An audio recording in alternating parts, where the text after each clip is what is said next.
Hey everybody, this is a quick video in case you have a Beko brand dryer and you're getting an ER09 or an E9 error. Depending on the model, it'll display a little bit differently. It's basically a number 9 error. And you're wondering what's going on, what do you need to do to fix this and stuff like that. So a couple things, first of all, this 9 error is a voltage error. So basically the dryer needs a certain amount of voltage to run. And if it goes below a certain number, like 165 volts, it will stop functioning properly. And so what you need to do is figure out why is your dryer not getting enough voltage. Now there's a couple reasons that this could be happening.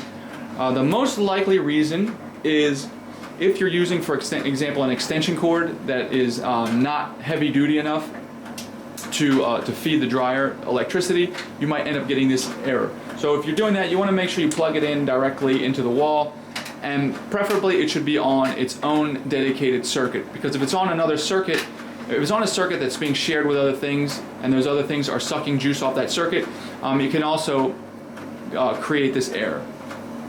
So those are a couple things to check. There's a couple more rarer things that you could check on, like if you're on some kind of autonomous system like solar or something, you might not be getting the juice to the dryer, or you might have bought your dryer in one country and you're trying to use it in another, and the protocol is not quite the same. But anyways, hope this video helped you figure out what's going on. Thanks a lot for watching. Have a great day.